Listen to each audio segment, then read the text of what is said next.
Hey y'all, how y'all doing? Now you know y'all, I'm back.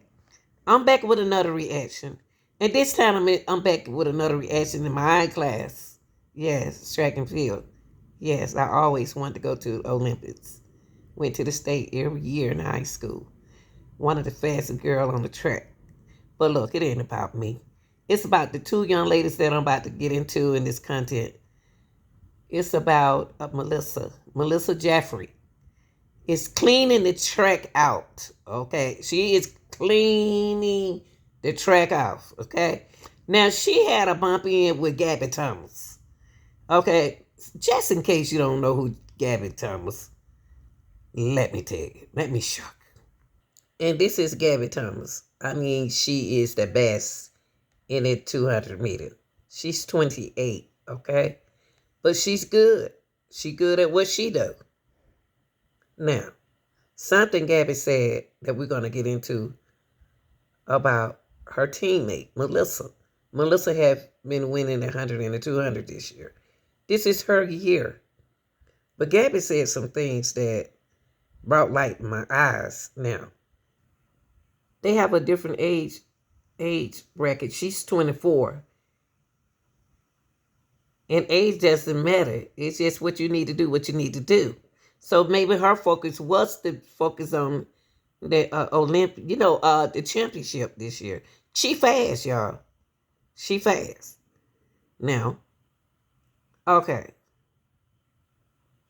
She ain't said nothing negative about nobody. She ain't made no video about nobody. And y'all, guess what? Like and share this video. And another thing, this is for entertaining, commenting, criticism, educating purposes. Okay. Now, when you fast, it's a lot of things. When you winning like this in the Olympics, coming in first place all the time with a good time, you're gonna get drug tested. Okay. Now I'm not gonna tell you about it. I'm gonna let Gabby tell you about it. Gabby has accused Melissa, Jeffrey, and the coach of using some kind of she called him a dope coaches.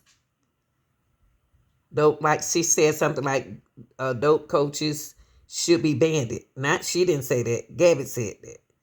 So I'm gonna let you hear what Gabby got to say. This girl out here working hard on the track. She wants her championship. She wants the championship. So she's in track. You got to have a good mindset.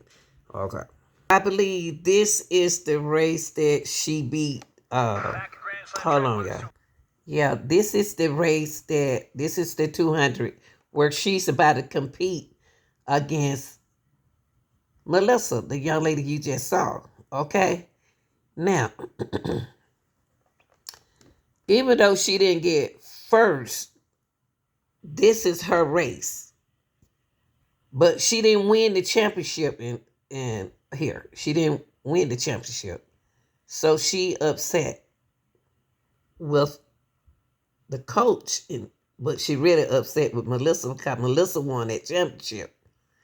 And she mentioned, oh well.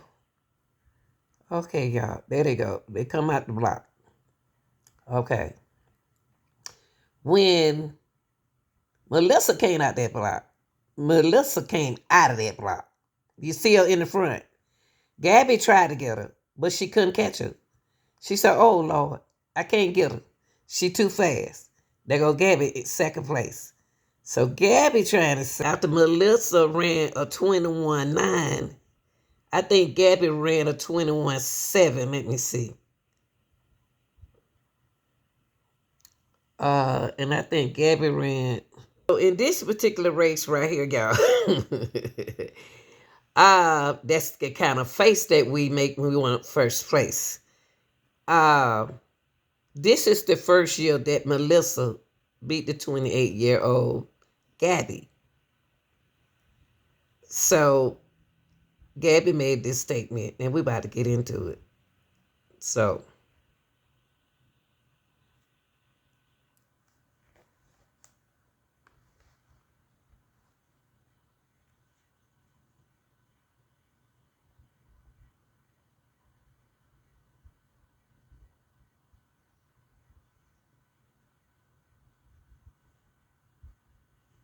So Gabby decided, y'all. Y'all tell me what you think in the comment section. I love me some Gabby and I love me some Melissa. She said doping coaches should be banned for life from coaching in the sports. Whether you were banned while competing as an athlete or caught disrupting as a disturbing, I'm sorry, y'all. I'm sitting right here looking at that word, as a coach for some both. That's what she put. I don't care, I don't care, I don't care.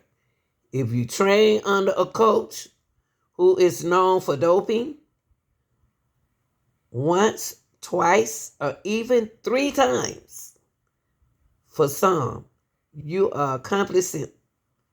That's my stance. Y'all, this is a vice speaks volume. Because Gabby know how hard it is to run at 200. And Melissa just getting there. Not saying that Melissa can't do it. You know, for her to make that statement right there, let's get into it. This is their coach. And we're going to get into the coach. Okay, there go Melissa right there and her teammate. This is her coach now. This is the same guy I just showed y'all. He coached Melissa, okay? Yeah, this he right here. This is him right here performing in track and field. And I am the head coach for Star Athletics track team. Some of my background in track and field is I'm a 3-time Olympian. I was in the 1988, 1992, and 96 Olympics. I have 3 Olympic medals, a gold, a silver, and a bronze. I'm also a 7-time world champion in both relays and the 100 meters. Ranked number 1 in the world in the 100 meters in 1994. And I went almost 16 years with being ranked in the top 10 in the world. Back in 1998, excuse his ass, y'all. He was banned. He was banned, y'all. They found, you know, I can't say the word D, but I'm gonna say it's substances in his system. Okay, yes, they did. Testing positive for excessive level. That's what Gabby talking about. I found an article for you. I found a video for you all that Gabby is going to explain to you why they was accusing her back in the days of taking being dope, had to take the dope test. And she gonna explain to y'all why when you fast like that and win like that, they do that, y'all. They have to test y'all. Test. Now listen to her. Y'all, please like, share, and subscribe. I love y'all. Get your membership too.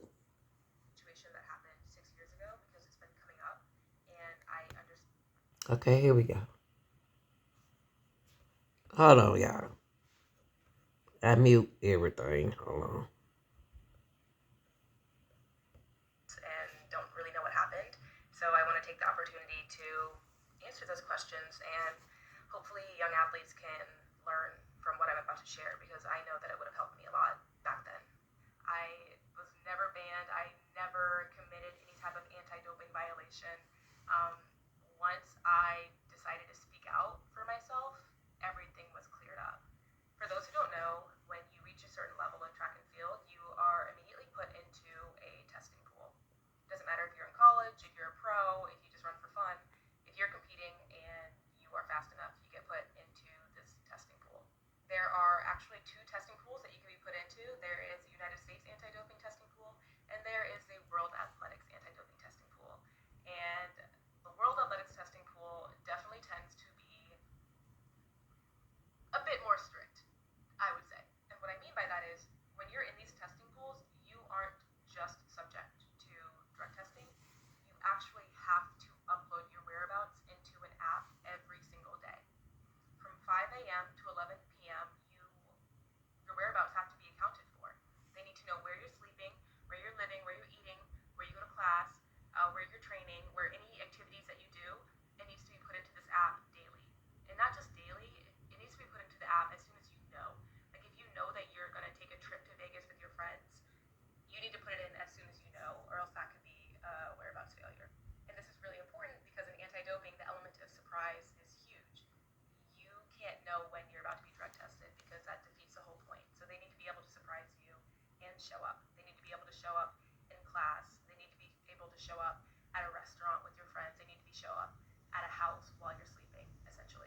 myself going pro, and I didn't really go to a track school.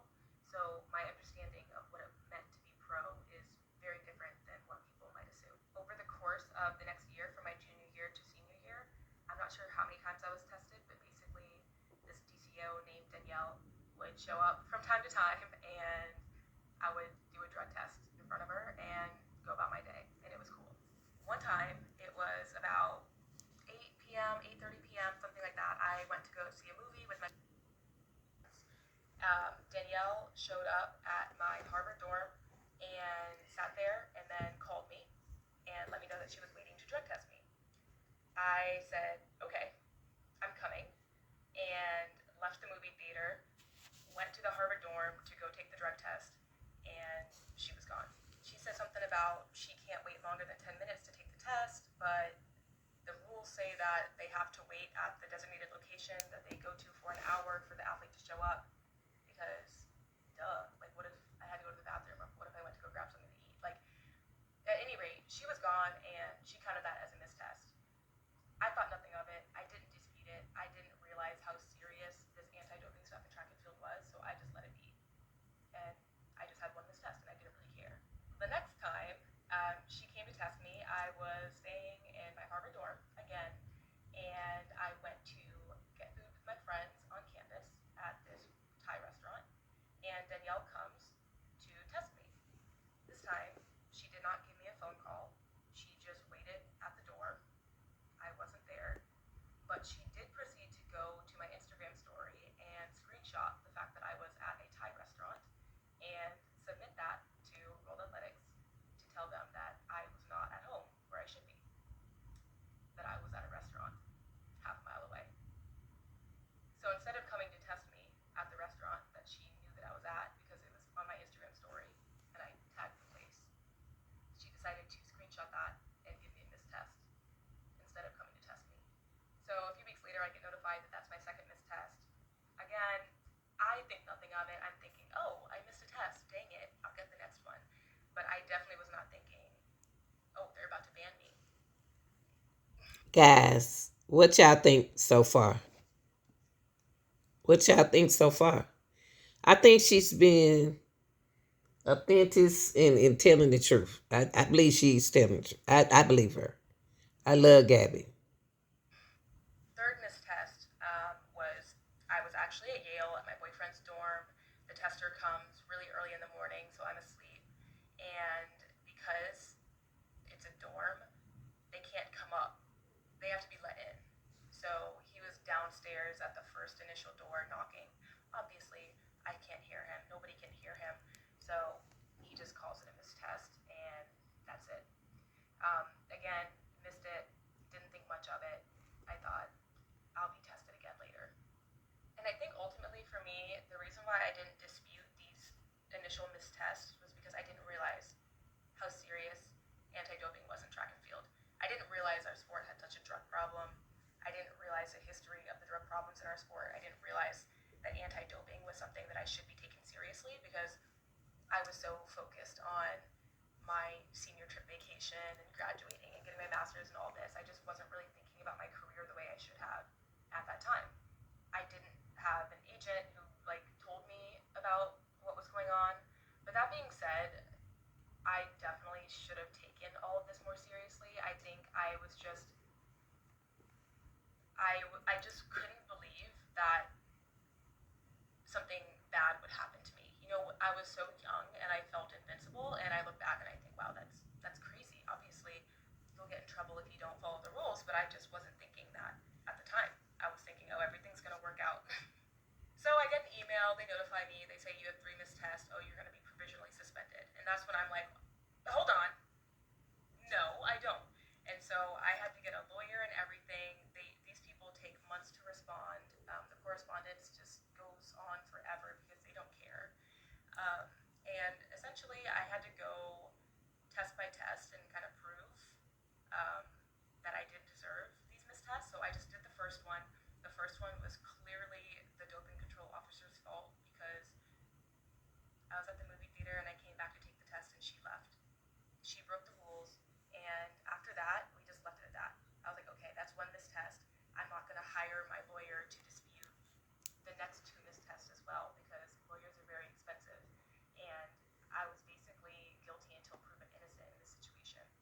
So once I was cleared of the first miss test, I just let it go and I was happy to go compete. Honestly, at the time, I had never even made a US team, so nobody really cared that I was going through all of this. People are just now bringing it up, I think, because I have a gold medal. But I digress.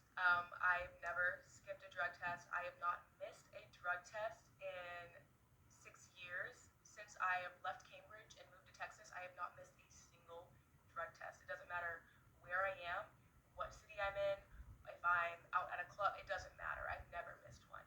And now that I understand the context of the sport that I'm in, if I understand the history, I take anti-doping very seriously. I think it is incredibly important that we do comply with the whereabouts system. Do I have critiques of the whereabouts system? Absolutely. But I understand its purpose in protecting clean sport, and it's meant to protect athletes.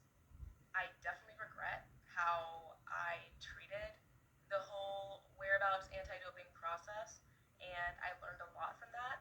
I do think it's really unfortunate that my mistakes have to be public. So you live and you learn. Now there are definitely educational seminars in place so that athletes aren't put in that situation. I know that this video might not be enough to appease all of the critics out there, and I know that it's the internet, so people have their own opinions, but it was really important for me to just clarify and hopefully help prevent this from happening to anyone else.